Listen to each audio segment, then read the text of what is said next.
Por esses dias, conversando com uma colega professora, e ela vai saber quando assistir essa aula, ela me falava da preocupação com algumas das fases desse concurso. Essa preocupação eu julgo muito natural, porque todo concurso, todo o processo avaliativo desperta na gente, eu já passei por isso várias vezes, uma porção de sentimentos e às vezes até de incertezas. Aí nessa conversa, o que me ocorreu em dizer para ela foi que ela ia conseguir porque era capaz. E aí eu quis começar essa aula dizendo exatamente isso a todos vocês. Vocês são capazes e nem devem pensar em desistir.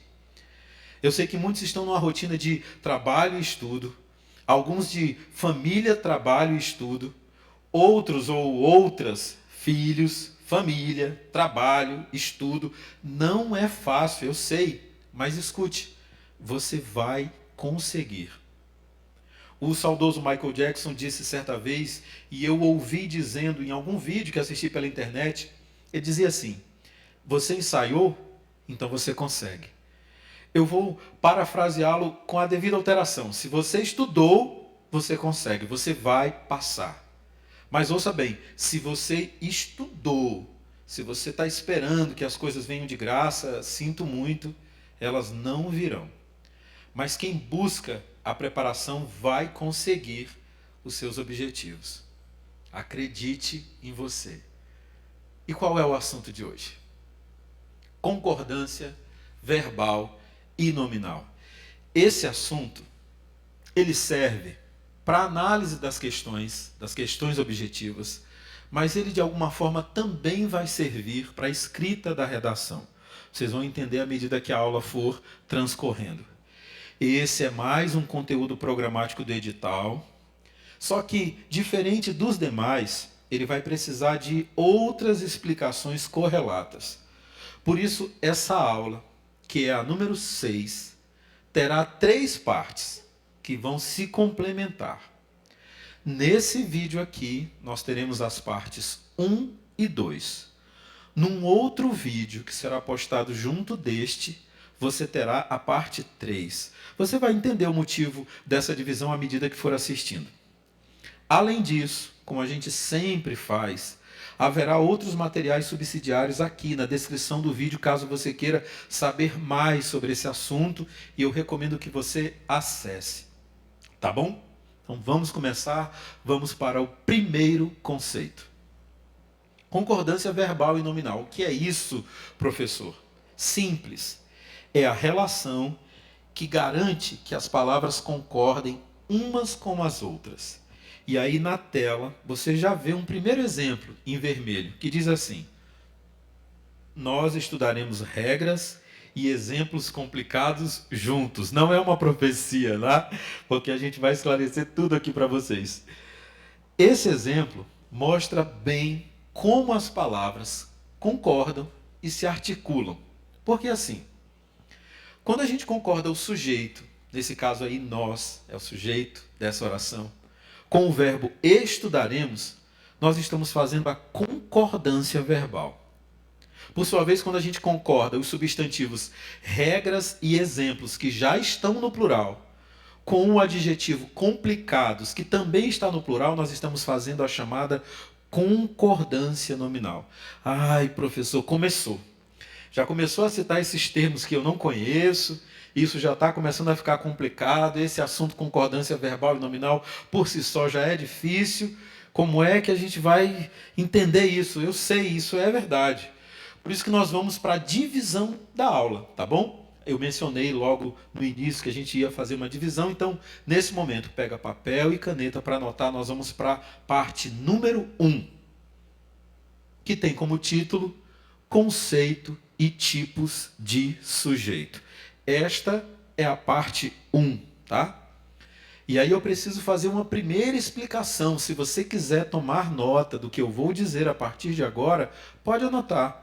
Não se preocupe, porque eu retomo algumas explicações à medida que a aula vai caminhando. Você que está nos acompanhando desde a aula número 1, e eu preciso dizer, todas as outras aulas estão aqui postadas na descrição desse vídeo. É só assistir. Clica nos links, vai direto para elas, assiste. Quem está nos acompanhando sabe que eu retomo alguns conceitos à medida que a aula vai caminhando. Então, não precisa se desesperar. A gente vai falar sobre o conceito e os tipos de sujeito, mas a gente precisa primeiro pensar o seguinte, grava essa informação, se quiser anotar, já anota.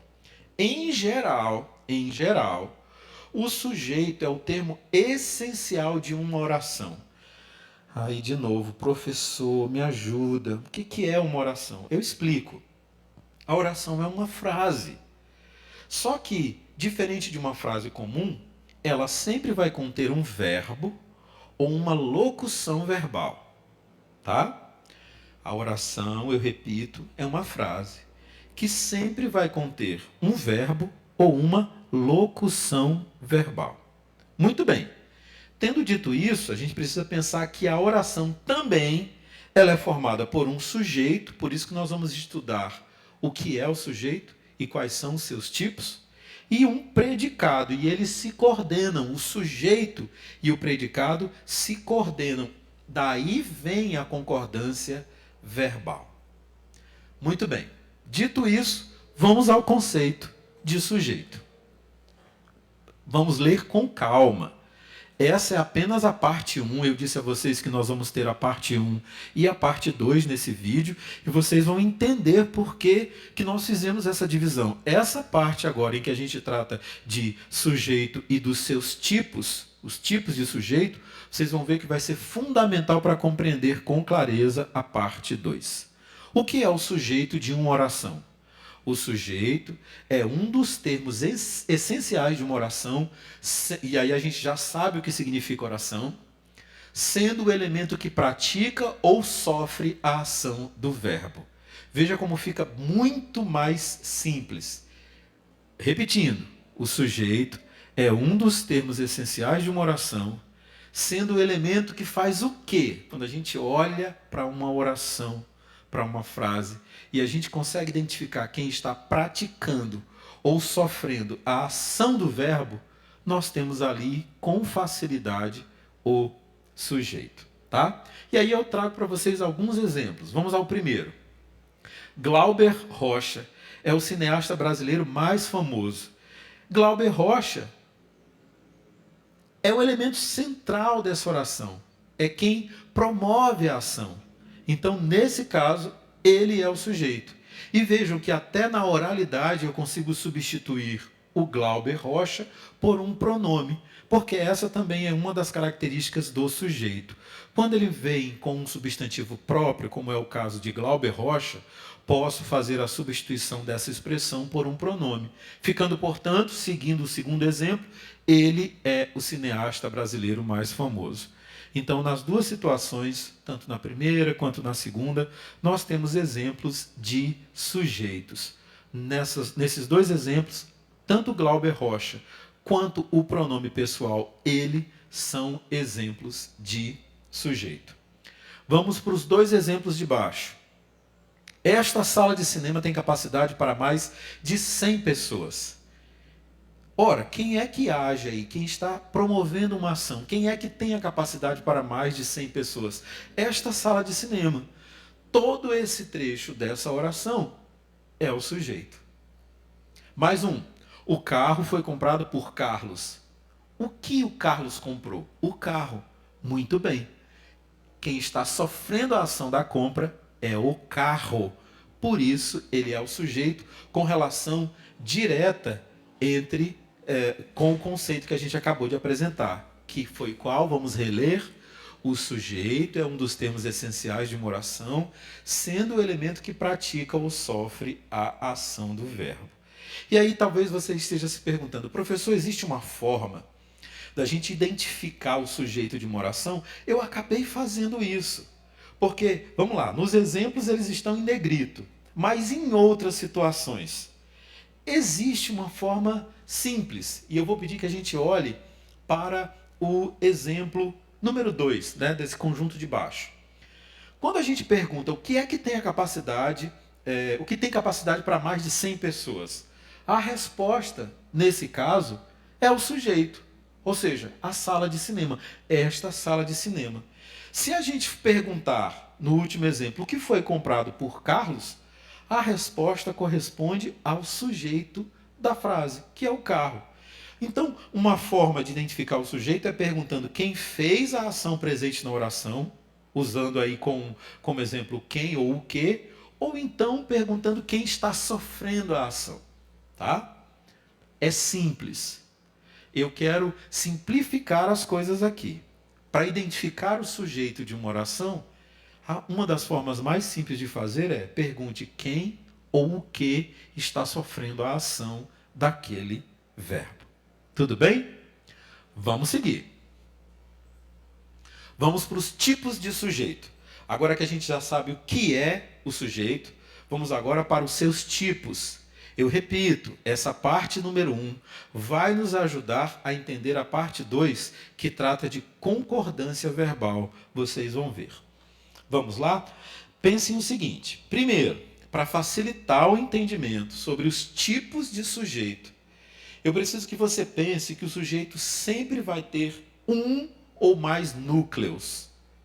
Professor, isso é uma informação nova. Sim, recomendo inclusive que você anote. Vou dizer de novo. O sujeito sempre terá um ou mais núcleos. Professor, o que são esses núcleos? Respondo agora. São os elementos que vão fazer ou que vão sofrer a ação.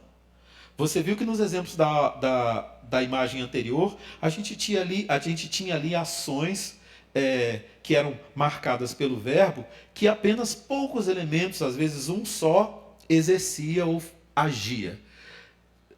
Haverá situações em que a gente vai ter vários elementos promovendo a ação do verbo. Então, grave isso.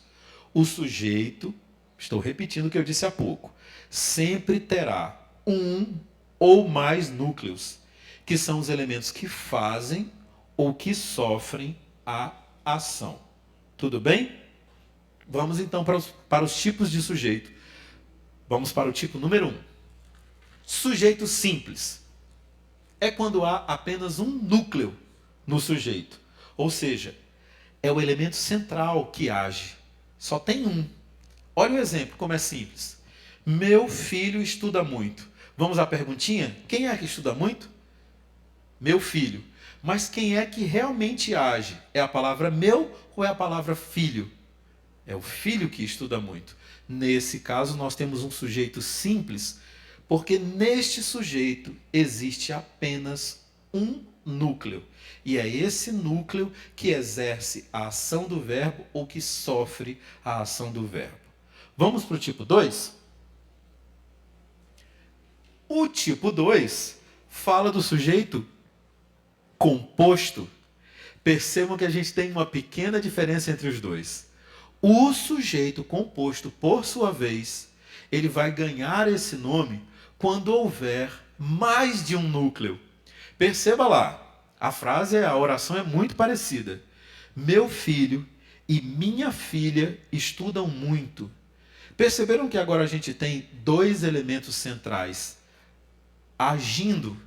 Agora nós não temos apenas, como no exemplo anterior, o filho e a filha. Perdão, apenas o filho. Agora a gente tem o filho e a filha indicando uma ação. O verbo, inclusive, já sofreu uma pequena modificação. E aí a gente vai ver a comparação entre esses dois tipos de sujeito, que eu quero que isso fique muito claro para você. Aqui em cima, a gente tem o exemplo e o conceito do sujeito simples. O sujeito simples é aquele que há apenas um núcleo. Percebam que quando a gente coloca aqui em cima, meu filho estuda muito, o elemento central, filho desse sujeito, é quem estuda, é quem exerce, é quem faz a ação. E é só ele. E o verbo está no singular, a gente vai já falar sobre isso. Já aqui embaixo, a gente tem o exemplo e o conceito do sujeito composto, que é quando há mais de um núcleo nele. E aí a gente tem os dois elementos. A gente já viu esse exemplo, a gente está apenas repetindo. E percebam, filho e filha, essa duplicidade de núcleos faz inclusive com que o verbo também sofra alteração. Eu estou aqui colocando esses dois exemplos bem juntinhos um do outro para você ver a diferença entre o sujeito simples e o sujeito composto. O simples tem um núcleo, o composto tem 2 núcleos. Vamos para o próximo? Sujeito expresso. Parece muito com o sujeito simples, mas vamos ver para a característica que ele possui. O sujeito expresso é aquele que aparece, como o próprio nome já diz, explicitamente no enunciado. Ou seja, quando eu olho para a frase, quando eu olho para a oração, eu identifico ele imediatamente. Vamos ao exemplo. Nós chegamos cedo para a festa. Quem chegou cedo? Neste caso aí, nós. O sujeito expresso desse enunciado é o pronome pessoal nós.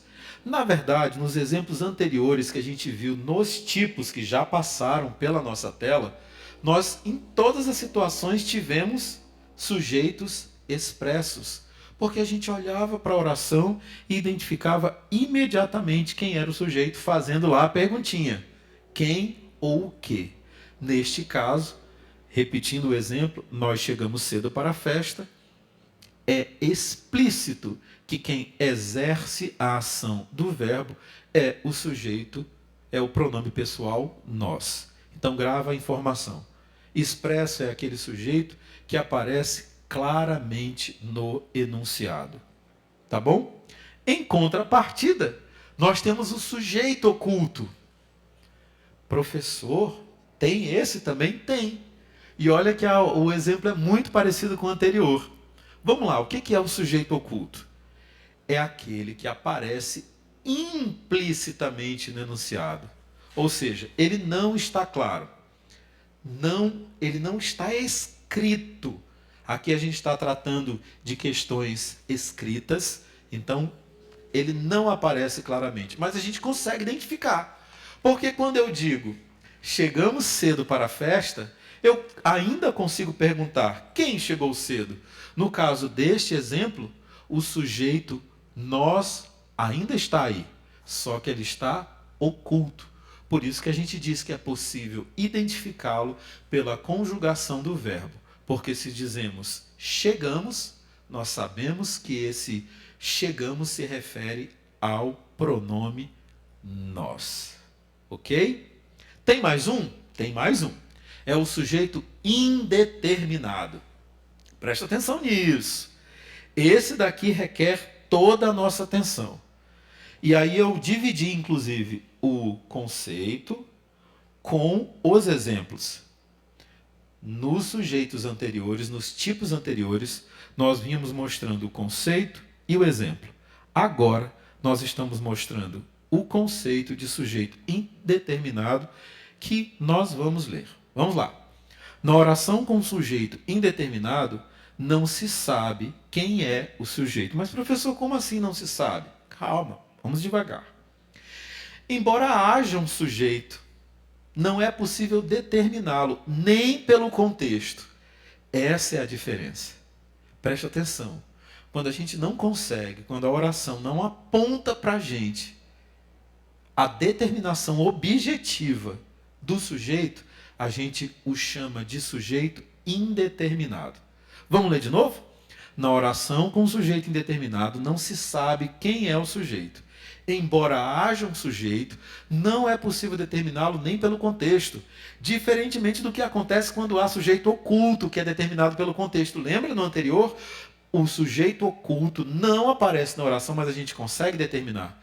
O sujeito indeterminado, como o próprio nome já diz, não é possível determiná-lo, ainda que haja um contexto. Vamos ver agora os exemplos? Vamos lá. Sujeito indeterminado ele pode ocorrer de duas formas. E aí, eu estou trazendo dica aqui de como você pode identificar se esse sujeito é um sujeito indeterminado. Situação número 1. Quando o verbo está conjugado na terceira pessoa do plural, sem referência a qualquer agente expresso anteriormente na oração. Olha quando a gente diz assim, fizeram de tudo para nos impedir. Ah, professor, mas esse verbo está conjugado na terceira pessoa do plural e eu posso dizer que o sujeito é o pronome eles. Mas o contexto me aponta isso. Quando a gente pergunta, quem fez de tudo para nos impedir? A gente tem uma resposta clara e objetiva? Não.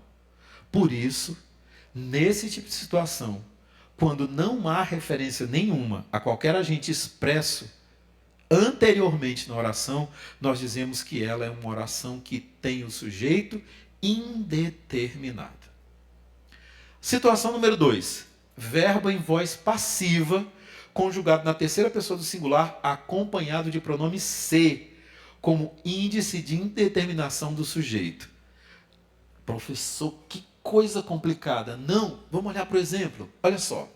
Diz assim: quando se fala muito, os detalhes se perdem. Vocês conseguem, com aquelas perguntinhas de sujeito, identificar quem é que está agindo nessa situação? Consegue identificar? Olha só. A gente não consegue, na oração, quando se fala muito, determinar o sujeito do verbo falar. Quando se fala muito, pode perguntar, pergunta aí, no seu pensamento, quem fala o que fala? Percebe que a pergunta nem se encaixa? E isso se dá porque nós temos uma indeterminação do sujeito. A gente não consegue determinar o sujeito do verbo falar, nem muito menos no segundo exemplo, que diz: precisa-se de materiais de construção. Perceba o seguinte: nesse caso, quando a gente diz precisa-se de materiais de construção, a gente não consegue identificar o sujeito. Foi empregado aí, ou nas duas situações, esse pronome se. E ele é empregado exatamente para tornar o sujeito indeterminado. Por isso que a gente chamou essa partículazinha se de índice de indeterminação do sujeito. Então, quando ela aparecer, muito provavelmente o sujeito não será identificado. Então, para gravar essa informação, o sujeito se indetermina quando a gente não consegue, pelo contexto, identificar quem está promovendo a ação do verbo. A outra situação é quando aparece a partícula indeterminante se. E aí a gente pode fazer as perguntas que forem, não se conseguirá encontrar o sujeito. Vamos para o tipo número 6. Vamos lá? É a oração sem sujeito. Parece muito com o sujeito indeterminado. Só que aqui a gente tem umas características bem importantes. Vamos lá, são 3 situações. A primeira delas: a oração não possui sujeito quando apresenta verbo relacionado a um fenômeno natural. Olha a frase, olha a oração. Trovejou a noite inteira. Se a gente perguntar, quem trovejou? Não tem resposta. Ou se a gente perguntar, o que trovejou? Fisicamente até haveria uma resposta para essa pergunta. Mas trovejou a noite inteira. É uma ação, é um fenômeno natural. Trovejar é um fenômeno natural. Ou seja, nesse tipo de situação a gente tem oração sem sujeito. Situação número 2. Quando for composta pelo verbo haver, com o significado de existir, ou com a ideia de tempo decorrido. Preste atenção. São 2 coisas aí. Primeiro, quando for composta pelo verbo haver, com o significado de existir. Vamos ver aí no primeiro exemplo. Tenho certeza de que havia 10 barras de chocolate na minha gaveta. Se você perguntar o que havia, a resposta é até óbvia, né? 10 barras de chocolate na minha gaveta. Mas elas promovem algum tipo de ação, essas barras de chocolate? Não. Então, neste caso, nós temos mais uma vez um exemplo de oração sem sujeito. O verbo haver agora empregado com a ideia de tempo decorrido, de tempo passado. Olha só. Há 1 ano, ninguém diria que eu ficaria tão famoso. Procura o sujeito desse verbo. A. Não aparece. Essa é mais uma oração sem sujeito. Situação número 3. Também é inexistente o sujeito de oração com o verbo fazer, usado para indicar a passagem do tempo ou a temperatura. Minha gente, eu já quero chamar a atenção de vocês para alguma coisa. Quando a gente for fazer uso, e nessa aula falaremos ainda sobre isso, do verbo fazer, para indicar tempo, nunca coloque-o no plural. Por mais que você esteja falando de um tempo decorrido que aparente ser de várias situações. Vamos ao exemplo para ficar claro. Olha só. Só sei que faz 5 anos que não vejo meus filhos. Primeira coisa, por que eu não posso colocar fazem 5 anos? Porque nós estamos falando de tempo. Por mais que ele esteja claro na oração, que o tempo se refere a um período de 5 anos, mas o verbo fazer fica sempre no singular. E por que esta é uma oração sem sujeito? Procure o sujeito do verbo faz. Faça as duas perguntinhas para ver se você consegue obter alguma resposta. Não aparece. Percebeu? Então, repetindo, quando o verbo fazer for usado para indicar a passagem do tempo ou de temperatura, a gente usa muito no dia a dia, e a gente vai já ver no exemplo número 2, nesses casos nós temos orações sem sujeito. Olha o exemplo 2. Fazia frio lá fora, por isso permanecia aquecido debaixo dos cobertores. E aí? Quem fazia ou o que fazia? Nós não obtemos uma resposta clara para essa pergunta. Isso significa que, nesse caso, são orações sem sujeito. Será que a gente já consegue praticar? Bora tentar? Olha aí uma questão para a gente analisar. E ela é bem simples. São 5 alternativas com 5 orações. Todas elas têm uma estrutura até parecida. Sujeito, predicado, tem tudo aí. Vamos ver se em alguma delas atende exatamente o que o enunciado da questão está pedindo, que diz assim: analise as orações seguintes e marque a alternativa em que se pode identificar uma oração sem sujeito. Muito cuidado, viu? Eu vou dar um tempinho para você pensar nas alternativas. Dá uma lida nelas todas e pensa e faz aquela perguntinha-chave.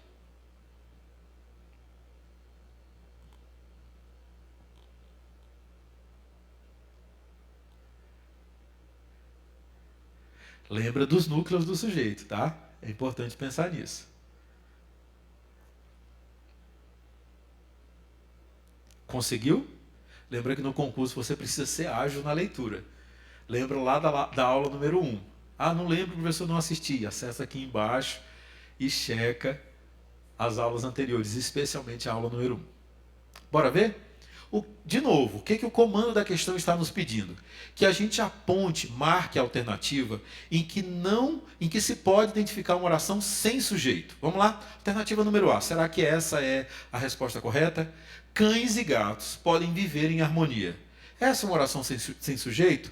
Se a gente fizer a pergunta, é óbvio que a gente vai achar muito rapidamente o sujeito aí, inclusive os núcleos dele. Não é? A gente tem uma oração com sujeito sim, e com sujeito composto, com 2 núcleos, cães e gatos. Alternativa A já foi embora. Letra B. A dona da empresa tomou decisões equivocadas. Até parece com a primeira, não é? Só que a diferença é que nessa oração nós temos apenas um núcleo. Então, se temos núcleo, temos o sujeito da oração. Letra C. Condenaram uma pessoa inocente à prisão. A pergunta é: quem condenou? Conseguimos identificar? Parece que a gente já achou a resposta certa. Mas vamos só confirmar, a gente volta para ela. O dia das crianças na alternativa D. O dia das crianças não acaba nunca. A gente consegue achar a oração aí? O que é que não acaba nunca? O dia das crianças. Achamos o sujeito. Na fazenda de Pedro havia uma onça de estimação. E aí? O que havia na fazenda de Pedro? Não se confunde com as últimas explicações, porque nessa última alternativa a gente inclusive inverteu a ordem natural da oração. Porque se a gente colocar direitinho lá, uma onça de estimação havia na fazenda de Pedro, será que a gente tem uma oração com sujeito agora? Qual é a resposta certa? Eu vou pedir que você escreva aqui embaixo nos comentários. Bora seguir? Nós fechamos toda a parte de sujeito. Professor, para que toda essa explicação? Pense. A gente precisa pensar que aquilo que eu disse lá no início, oração é formada por um sujeito e por um predicado que se articulam. E a oração tem e o sujeito ele tem uma relação direta com o verbo. Nós vimos em alguns exemplos quando o núcleo muda, quando o núcleo é simples ou composto, a alteração no verbo acontece de maneira muito direta, muito contundente. Por isso que a gente precisou passar primeiro por todos esses tipos de sujeito. Inclusive, se alguma questão sobre sujeito cair na prova, você já tem condição de responder. Tá bom? Vamos pensar o seguinte: a concordância verbal, ela ocorre com o verbo em relação ao sujeito. Professor, por favor, repita. Eu repito e até com maior esclarecimento. Olha só. Anota. A concordância verbal é estabelecida entre o verbo e o sujeito da oração com o qual ele se relaciona. Nós não conseguimos ter concordância verbal se não houver uma relação entre o sujeito e o verbo. Tudo que a gente viu sobre os tipos de sujeito agora vão se juntar aos conhecimentos que nós vamos obter sobre concordância verbal. Dá uma olhadinha nesse exemplo. E aí a gente fez questão de marcar todos os pedacinhos dessa oração, que diz assim: eles me propuseram um acordo. Quem propôs o acordo? É simples, já achamos aí quem é o sujeito.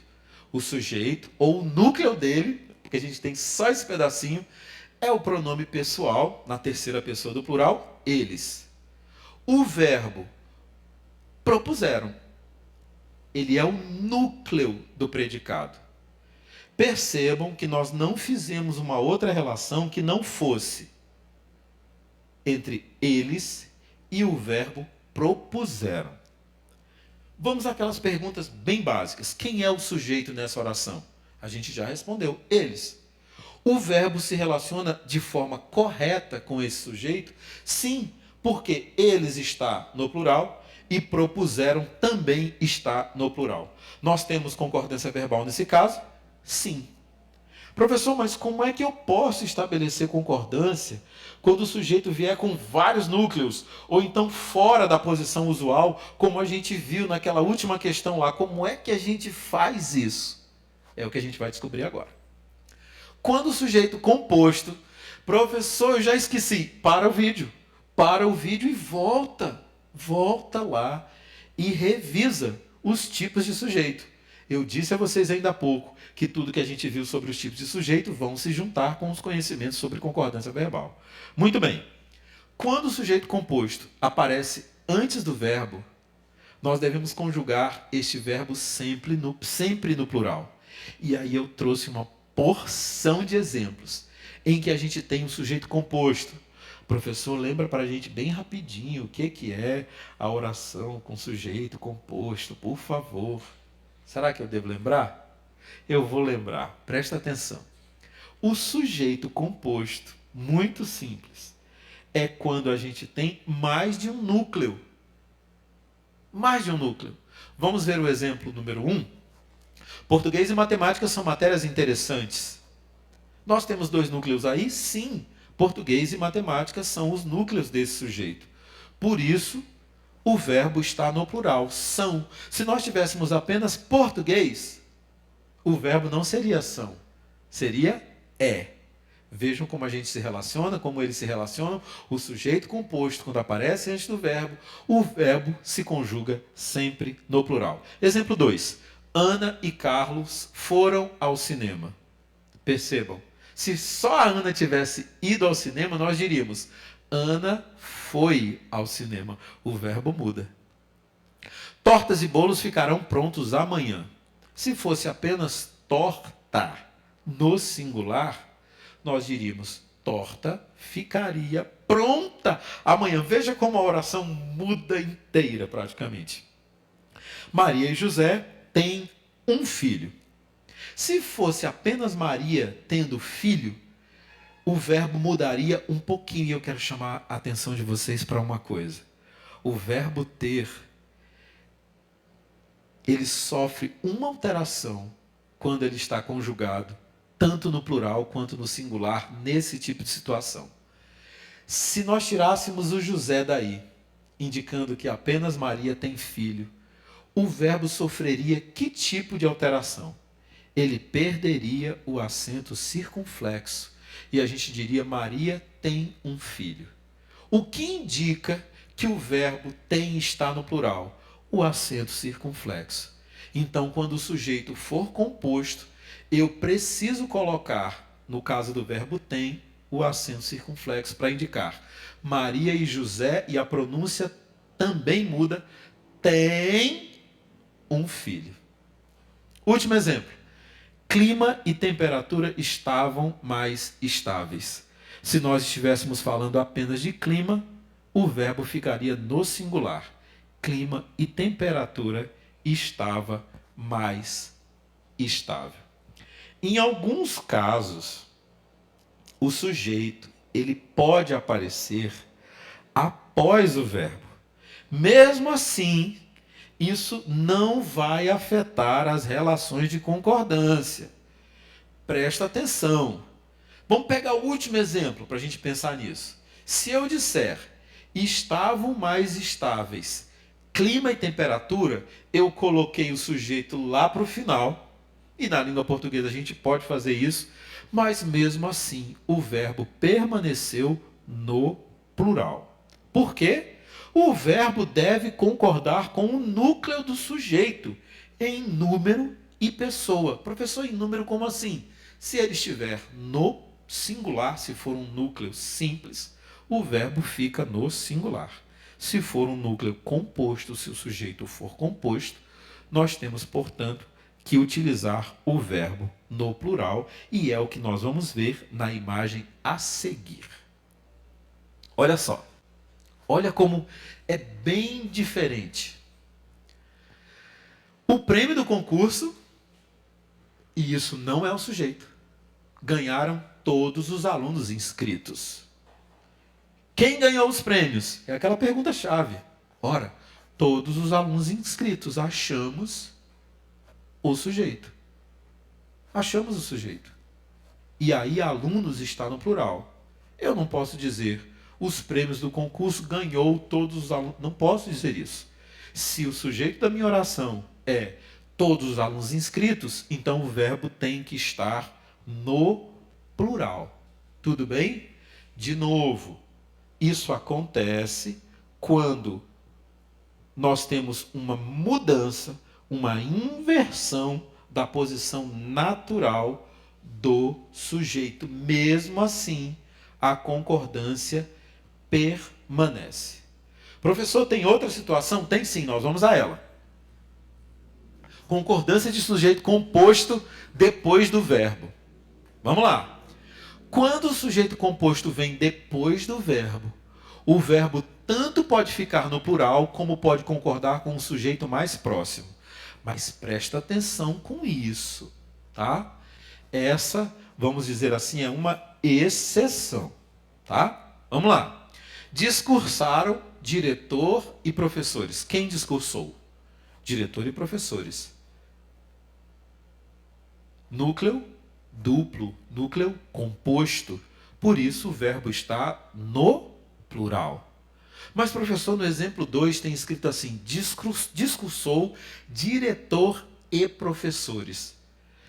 Também é possível estabelecer esse tipo de relação. Mas para não haver nenhum problema, se houver um núcleo duplo, leve tudo para o plural. Eu fiz questão de trazer esse tipo de construção, Porque pode ser que você se depare com alguma questão que aponte o verbo ou que coloque o verbo no singular e lhe leve a pensar: ah, isso está errado. Não, não está. É possível fazer a concordância entre o núcleo do sujeito mais próximo e o verbo, mas por uma questão de cuidado, para a gente não ficar em dúvida.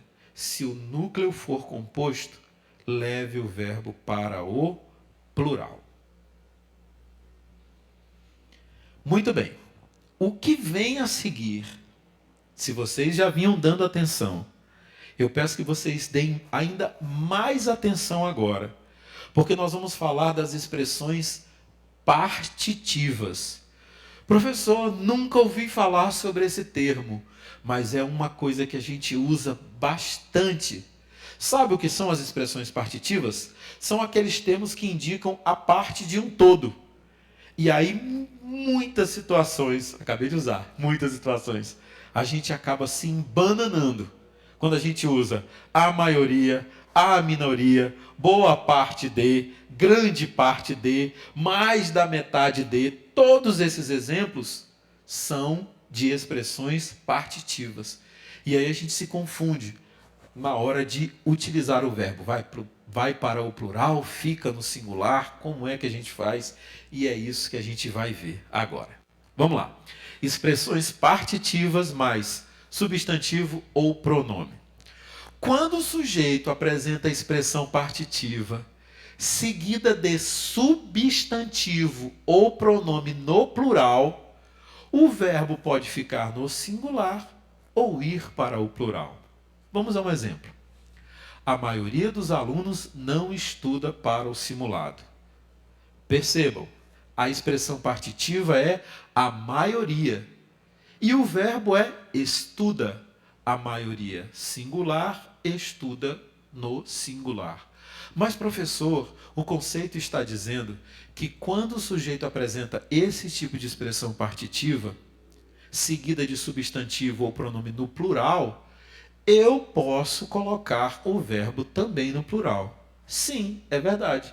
Então eu poderia dizer corretamente: a maioria dos alunos não estudam para o simulado. Também estaria correto. Tudo bem? Vamos para a próxima. Porcentagem também é uma expressão partitiva. E aí a gente tem duas situações. Vamos a elas com calma. Primeira situação. Quando o sujeito apresenta apenas a expressão numérica de uma porcentagem, o verbo deve concordar com o valor da expressão numérica. Presta atenção. De novo. Quando o sujeito apresenta apenas a expressão numérica de uma porcentagem, o verbo deve concordar com o valor da expressão numérica. Vamos aos exemplos para ficar mais claro. 27% deixaram de ir às urnas neste ano. Professor, por que o verbo ficou no plural? Por que eu não vou dizer 27% deixou de ir? Porque nós estamos seguindo o que diz a regra. Essa expressão numérica está aí sozinha, não tem mais nada junto dela. Nesse caso, 27 é um número que indica pluralidade. Por isso que o verbo foi para o plural. 27% deixaram de ir às urnas neste ano. Seguindo, apenas 73% compareceram às urnas nesse ano.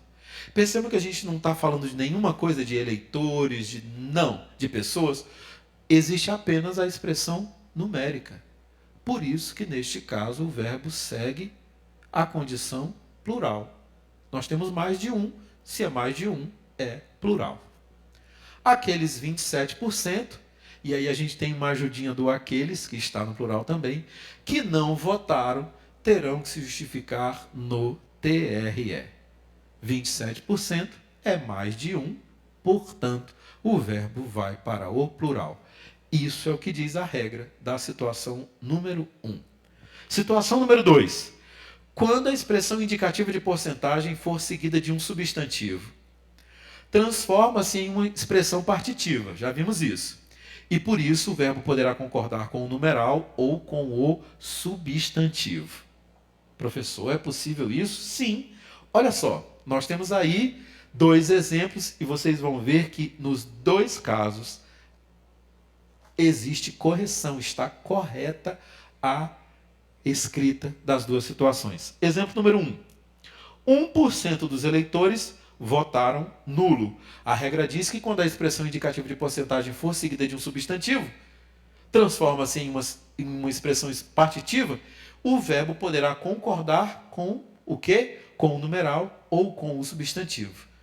Nós temos 1% dos eleitores. Eleitores está no plural. Eleitores votaram. O exemplo 2, a concordância se deu com o numeral 1. Por isso, 1% dos eleitores votou nulo. Até se parece, se complementa com a situação número 1. A situação número 1, vamos revê-la. Diz assim, quando o sujeito apresenta apenas a expressão numérica. Nesses dois exemplos da situação 2, nós temos apenas, iniciando a oração, a expressão numérica. Mas nesse caso, eu posso tanto concordar com a expressão numérica, quanto com o substantivo, que nesse caso é eleitores e está no plural. Tem mais, professor? Tem mais. Bora lá. Quando o sujeito é constituído de qualquer expressão que indique quantidade aproximada, como mais de, menos de, perto de, cerca de, são várias situações, seguida de numeral, o verbo concorda com o substantivo que segue essa expressão. Preste atenção. Vamos lá. Exemplo número 1. Cerca de 27 artistas. Plural, né? Artistas, no plural. Prestigiaram o evento. Professor, eu posso colocar cerca de 27 artistas prestigiou o evento? Jamais, até dói no ouvido, né? Não. Quando a gente tem essas expressões, mais de, menos de, cerca de, seguida de, e vem um numeral, a gente faz a concordância, o verbo vai concordar com o substantivo que segue essa expressão. Vamos lá. Exemplo número 2. Mais de um aluno, olha só, embora eu esteja dizendo mais de, só que aluno está no singular. Por isso o verbo ficar está também no singular. Mais de um aluno ficou de recuperação em matemática. Nós estamos respeitando a regra. 1 semana e 1 dia se passaram e ainda não tenho notícias dele. Eu tenho, presta atenção, 2 núcleos aí, não é? Portanto, o verbo naturalmente já vai para o plural. Tudo bem até aqui? Nós ainda temos uma situação que causa muita confusão. Eu até já citei ela lá atrás, é o faz e o fazem. Professor, existe diferença? Existe. Eu citei e agora é a hora de esclarecê-la de maneira definitiva. O verbo fazer, minha gente, ele pode ser conjugado como um verbo irregular. E aí, em determinados contextos, ele vai assumir a condição de verbo impessoal. Professor, o que isso quer dizer? Porque isso eu sei, vai confundir muita gente. É porque, assim, verbos impessoais, que não têm relação com uma pessoa direta, eles não vão apresentar sujeito. Então, eles sempre estarão no singular. Por mais que ele faça menção a coisas no plural. Vamos lá? Faz ou fazem. Qual é a diferença? Quando o verbo fazer tem sentido de tempo decorrido, mas são vários dias, não importa. Não importa, nós estamos falando de tempo. E aí tempo é singular. Tem sentido de tempo decorrido ou indica um fenômeno da natureza, nós já até vimos lá atrás, não tem sujeito. E nesse caso, deve estar sempre conjugado no singular. Professor, mas eu só digo assim, fazem muitos anos que eu não viajo. Está errado, porque não é assim. Quando a gente faz menção e utiliza o verbo fazer, para se referir a tempo decorrido ou fenômeno da natureza, não tem sujeito. Por isso, a gente vai usar sempre no singular. Esquece esse fazem. Tem que ter um sujeito lá. Eles fazem muita coisa. Beleza, aí eu posso usar no plural. Mas se for nessas situações que nós estamos apontando no conceito, em todas elas, singular. Vamos lá, primeiro exemplo. Faz tanto tempo que não nos vemos. Singular é tempo decorrido. Verbo no singular. Já faz 84 anos que isso ocorreu. Professor, mas 84 anos é no plural, é um montão de anos, sim. Mas nós estamos falando de tempo decorrido, minha gente. Quando é tempo e a gente vai usar o verbo fazer, é faz. Não inventa, é isso. Faz mais de 30 graus agora. Professor, 30 é plural também. Não importa. Se a gente está falando de fenômeno da natureza, faz. É só isso. Faz dias muito frios em Curitiba. Nós estamos falando de quê? Fenômeno da natureza. Neste caso, nós também temos o verbo fazer no singular. Nós estamos apresentando para vocês até agora situações de concordância verbal. E aqui a gente encerra a parte 2 desta aula. A parte 1 fez menção aos tipos de sujeito. A parte 2, a concordância verbal, aos elementos centrais. Questões do concurso podem exigir exatamente esse tipo de análise.